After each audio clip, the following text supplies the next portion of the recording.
Washington has historically expected a unified front on grain pricing, but Ottawa is now charting an independent course.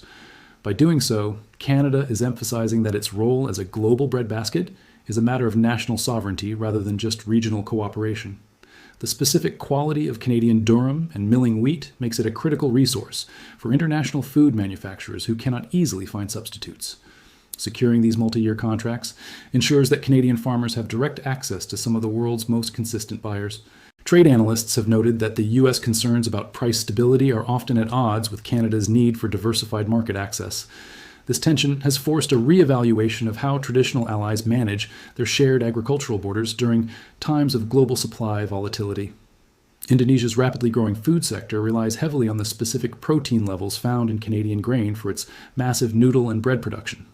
For Canada, ignoring this demand to satisfy a neighbor would mean losing a strategic foothold in the world's fastest-growing economic region. In Italy, the situation is equally nuanced, as the world-renowned pasta industry demands the very best durum wheat that Canadian soil provides. Despite various internal EU labeling challenges, the relationship between Canadian growers and Italian millers remains an essential pillar of the global grain trade. This independent stance is seen by many as a calculated move to insulate the Canadian economy from the fluctuating trade policies of larger superpowers. It demonstrates a belief that high-quality commodities will always find a market, regardless of the political climate or external pressure.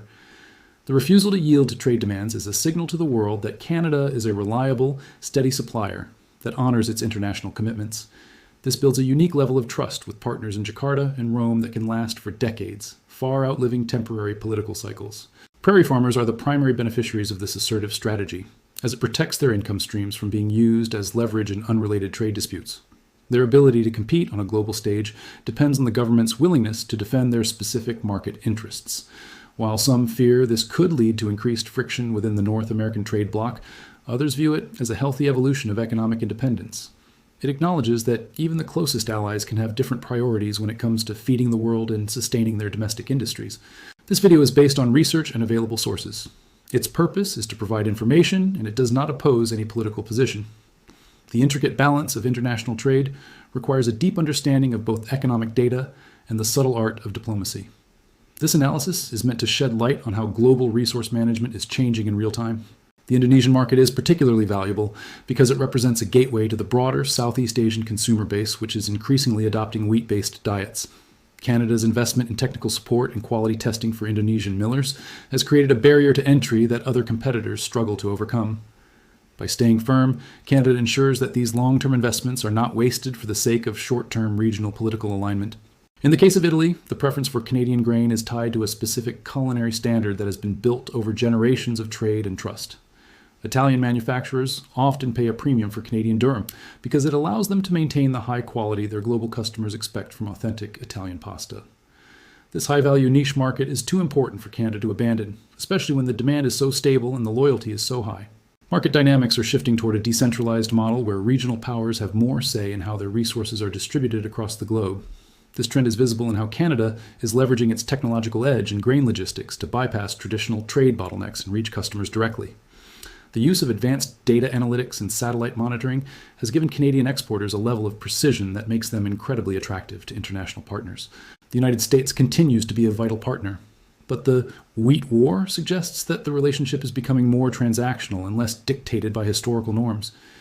Both nations must find a way to coexist as competitors in some sectors, while remaining close allies in others, a balance that requires constant negotiation.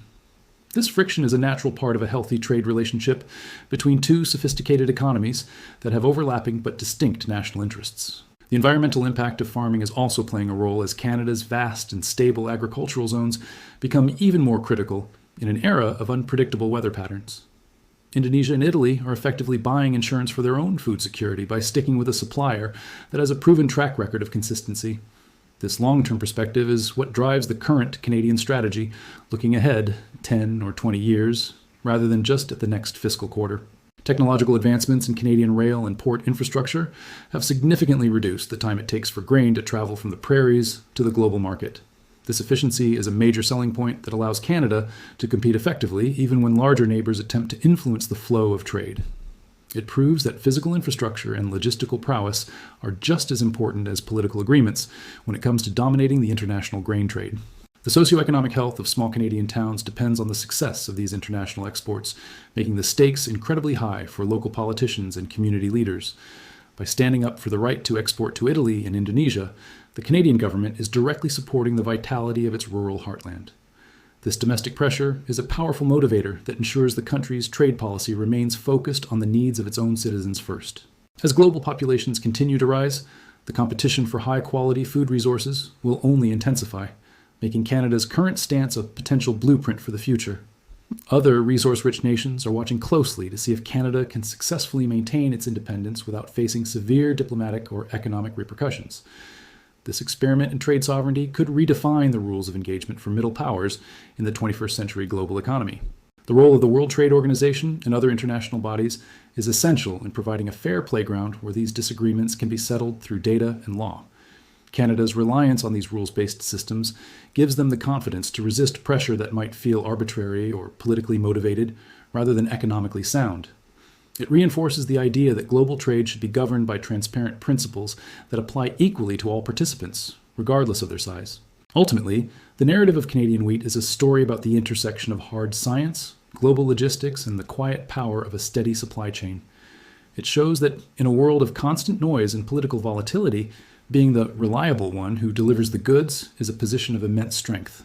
The fields of the prairies are not just growing grain. They are growing the foundations of a new and more assertive Canadian foreign policy.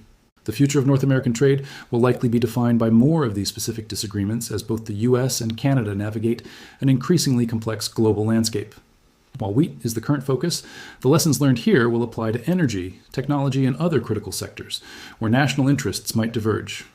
Understanding these shifts is key to anticipating how the global economy will function in a world that is no longer dominated by a single trade axis.